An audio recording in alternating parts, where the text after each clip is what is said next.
Pour cette première soirée au Japon, nous avons fêté l'anniversaire de Clément, l'un de mes amis effectuant le voyage en ma compagnie. Nous sommes rendus à Shibuya, quartier majeur de Tokyo, connu notamment pour son célèbre passage piéton, où en moyenne pas moins de 2000 personnes se croisent lorsqu'apparaît le petit bonhomme vert. Afin de fêter dignement notre arrivée et l'anniversaire, nous sommes rendus dans un izakaya, restaurant où habituellement les salariés viennent se retrouver autour d'un ou plusieurs verres après une dure journée de travail. On appelle d'ailleurs cela des nomikai. La particularité est que l'on commande divers plats que l'on se partage, rendant le moment très convivial. Une fois la peau du ventre bien tendue, nous nous sommes aventurés dans Shibuya en quête d'un karaoké pour achever cette magnifique première journée au pays du soleil levant. J'espère que je fais un petit coucou déjà à tous ceux que je connais, tous ceux que potentiellement je ne connais pas. Bon, ça fait du monde dans ce cas-là, je sais pas trop, et puis assez excité. C'est vrai que on a traversé le passage piéton de Shibuya, c'est assez impressionnant, il faut dire, ainsi qu'on a pu voir Hachiko. Donc par chance il n'y avait pas beaucoup de monde, c'était assez tranquille. Mais voilà, donc franchement ça fait assez bizarre, c'est comme si je vivais un rêve éveillé. Et c'est totalement fou, ça fait 13 ans que j'attends ce moment-là. Honnêtement je suis pas déçu pour le moment. Après, il faut pas trop que j'idéalise le Japon, mais vraiment que du bon. Après je suis arrivé il y a 10 heures, donc je vais pas forcément trop m'avancer.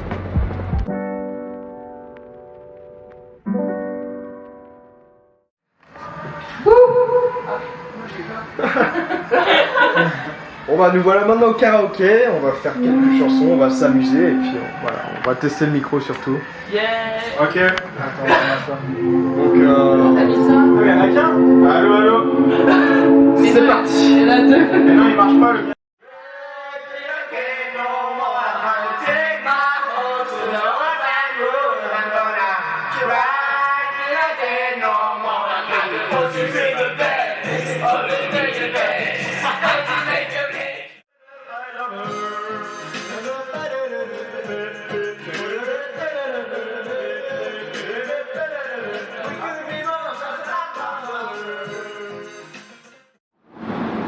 Voilà, sortie du karaoké, on en a enfin terminé, on s'est bien amusé, hein, mon petit Clément. Ouais, c'était grave sympa, franchement on n'a plus de voix, mais allez-y l'adresse, hein, Ah ouais, c'est une expérience à faire honnêtement, on est parti... En plus il y a alcool à volonté. Ouais, bon, il faut quand même payer 640 yens, donc ouais, bon, il faut payer un tribut, mais en vrai c'est pas grand chose, on s'est bien amusé, c'est ce qui compte. On a passé une bonne soirée, bon à un moment il est un peu roupillé, mais bon. Ouais, c'est le décalage horaire. On a passé une très bonne soirée, c'est tout ce qui compte. Le décalage horaire, gros, j'assume pas. Voilà, on vous conseille d'essayer, mais préparez quand même, préparez le miel ou le ricola pour l'après karaoké. Enfin bon. Donc maintenant là, on a terminé pour cette première journée au Japon. Et puis à partir de demain matin, on va se lever, on va essayer de se lever tôt sur les coups de 7h, 7h30. Histoire de se préparer tranquillement, et puis après on va faire Asakusa qui est juste à côté de notre guest house, et puis on va essayer de faire aussi pourquoi pas la Tokyo Skytree, enfin bon on va voir, c'est en tout cas Asakusa sûr, après on va voir ce qu'on fait au fur et à mesure de la journée. Juste avant, après je vous laisse, c'est vrai qu'on dit souvent que Tokyo est une ville qui ne dort jamais, mais là pour le coup il n'y a plus beaucoup de monde à cette heure-là. Bon, beaucoup moins que vers 20h, l'heure quand on est parti, je suppose en pleine journée. Mais bon voilà, juste une petite remarque, un petit truc que j'ai vu. Donc là par exemple, là si on veut mettre des bagages, etc. on peut. Pour la journée, tu pars, hop, tu mets ton bagage et t'es tranquille. Les ouvriers ils connaissent pas les 35 heures ici? Je sais pas comment. Non mais ils travaillent beaucoup au Japon, mais voilà, donc, on se retrouve demain, je vous dis matashita. Naïf que je suis. Non, attention à ne pas vous faire avoir comme nous. Tokyo est une ville très vivante, certes, mais il n'en reste pas moins que le trafic souterrain cesse aux alentours d'1h du matin. Donc faites donc en sorte de ne pas être trop loin de votre logement dans ces eaux-là, car sinon la solution de repli qui est le taxi revient extrêmement cher. Pour exemple, pour notre part, nous il nous en a coûté 40 € pour effectuer 10 km. Donc surveillez l'heure si vous ne voulez pas vous retrouver dans la même situation que nous et dépenser de l'argent bêtement entre guillemets. Mais bon, après, est-ce que ça vaut son pesant d'or pour voir la petite porte s'ouvrir toute seule? Je ne sais pas, vous voir si vous voulez tenter l'expérience du taxi japonais. Dans tous les cas, faites attention du coup si vous voulez rentrer au métro à pas vous retrouver dans la même situation que nous. Donc on se retrouve pour la deuxième journée à Tokyo. Donc voilà, hier on a fait Shibuya, on a vu Hachiko, on a fait un petit karaoké, un petit izakaya. Aujourd'hui c'est Asakusa. Après on va voir ce qu'on va faire. Normalement Tokyo Skytree et peut-être la Tokyo Tower. Donc là on se rend à Asakusa. Il fait beau, il fait chaud, très chaud même. Puis bon bah c'est assez impressionnant. Là ça se voit pas trop pour le moment, je vais vous montrer après quand on aura une belle vue. En fait autant hier ça va, il faisait chaud mais il y avait un peu de vent, mais là c'est vrai qu'aujourd'hui il fait là-dessus. Donc voilà, on va s'y rendre, c'est là-bas. Et puis je vous retrouve dehors.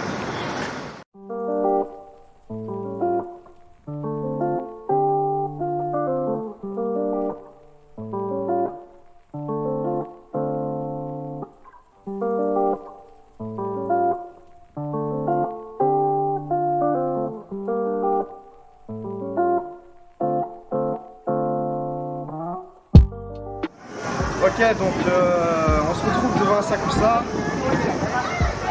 C'est gigantesque. Sérieusement, c'est assez impressionnant. Que ce soit les lanternes, les statues de Fujin Raijin et tout ce qu'il y a autour, c'est vrai que c'est assez surprenant. Donc là, on va s'approcher du sanctuaire. Le sanctuaire, je répète pour ceux peut-être qui ne savent pas, c'est rattaché à la religion shintoïste.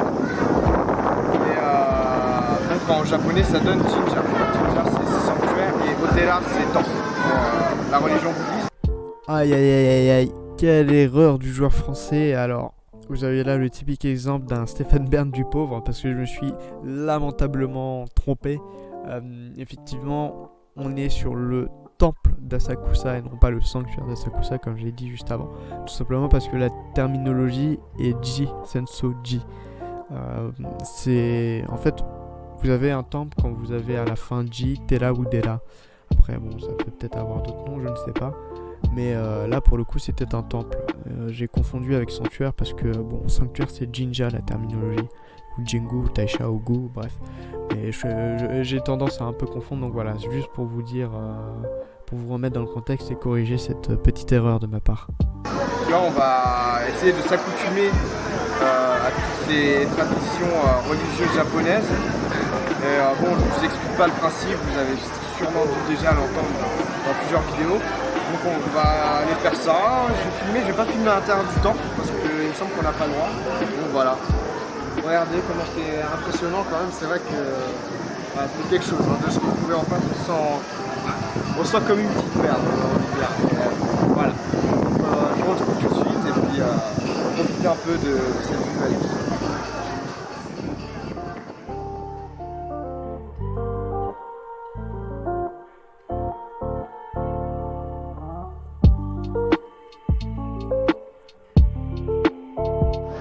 Bon alors là, on va faire le tirage des Mikuji. Donc c'est seulement 100 yens, hop, comme ça. Et donc pour 100 yens, cette pièce là. Et vous espérez tomber sur un bon chiffre qui vous donnera la bonne fortune. Allez. Hop, il y en a un qui est sorti là, je le tire. Donc c'est le Kyuju Yang. Aïe, pas de bêtises, hein. Je peux me tromper, je ne suis pas un japonais expert qui me fait 44. Non, pardon, 94. Ici. voir ce que ça me propose. No problem. Bon, alors je vais pas faire le show à lire en japonais. On va dire ce que ça donne en anglais. Good fortune. Good fortune. Donc en gros, ça me dit que je dois faire attention à ce que les gens disent et surtout quand ils ont bu. Hein. Et non, je lis vite fait et puis après je lis ça, on va s'écarter pour laisser les gens faire ça tranquillement. Mais donc en gros, une fois que vous avez terminé, vous irez mettre votre petit bâton dans la boîte. Oui. Et donc si vous avez une bonne fortune, vous le gardez avec vous, près de vous. Et si vous avez une mauvaise fortune, Comme cette personne là, s'y présente. voilà, comme notre ami Manon qui va faire un joli nœud pour conjurer le mauvais sort et donc pour que cette mauvaise fortune ne soit plus qu'un lointain souvenir.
Découvrons Andy à la fontaine.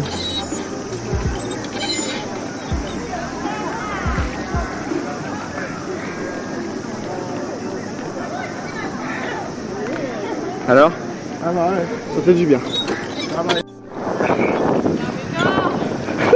Mais lui, il est gênant, regarde. Oh. Non mais tu fais couler pour rien. Prends. Non mais non. Après la position pas du tout sexy, il était comme ça. Donc, ça y est. On se retrouve dans un petit restaurant de sushi traditionnel. C'est-à-dire que dans une vidéo, je me suis déjà enchaîné 4 assiettes. Et franchement, c'est grand. Et ça coûte que dalle. Ça coûte que dalle, mais au fur et à mesure, plus ça s'empile, plus ça va coûter. Ah ouais, mais Il faut faire attention quand même, mais on peut se faire plaisir.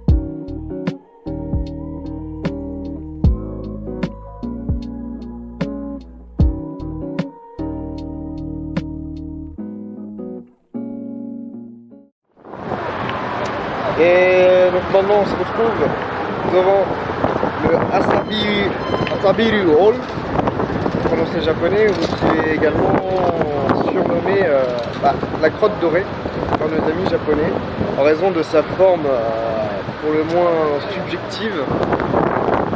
Voilà, elle se trouve là, alors là on n'a pas une très belle vue, mais j'ai pris quelques petits shoots de caméra, on était là-bas de donc voilà. Ça devrait être bien. Et puis voilà, donc maintenant on va aller à la Tokyo Skytree et puis on va voir ce que ça va donner.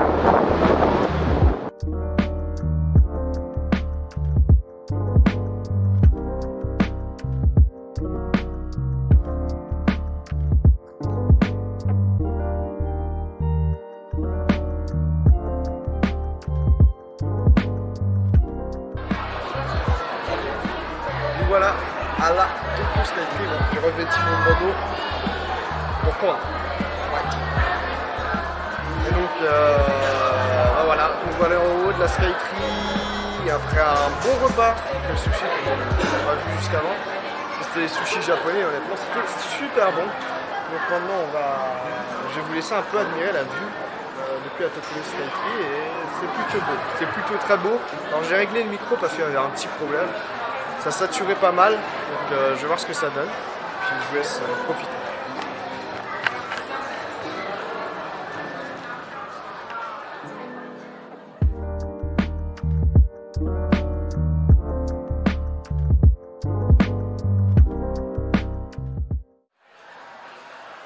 Oui. Putain,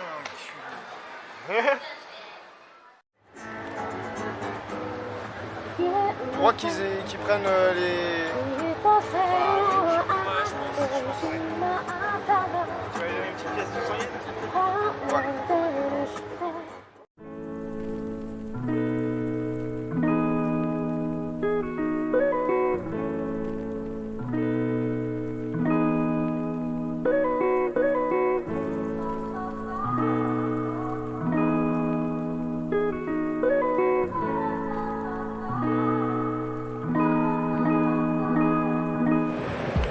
Bon voilà, donc je vous ai fait visiter la Tokyo Skytree. Maintenant qu'on a fait ça, on se retrouve au parc de Ueno. Donc je vais vous mettre quelques petits shoots de paysages plutôt sympas que j'ai pris. Et puis donc là j'ai plus beaucoup de batterie, je sais pas si ça va le faire parce qu'après on va aller à Harajuku. Je vais essayer de prendre des photos, sinon je prendrai avec mon téléphone. Enfin bref, une très bonne journée, il a fait quand même pas mal chaud. Mais bon après tout on est au Japon donc c'est sûr qu'il fait assez chaud. Bah, on va à Ueno de nuit, c'est vrai que c'est peut-être pas une bonne idée, c'est peut-être mieux de jour, mais bon, c'est pas grave. On s'est baladé, on a profité, une bonne journée en somme. Et donc là, on va finir de se balader tranquillement, il y a un petit festival juste à côté là, donc on va aller voir ça. Et puis voilà, je fais la mise au point. Donc c'est une très bonne journée qu'on a passée.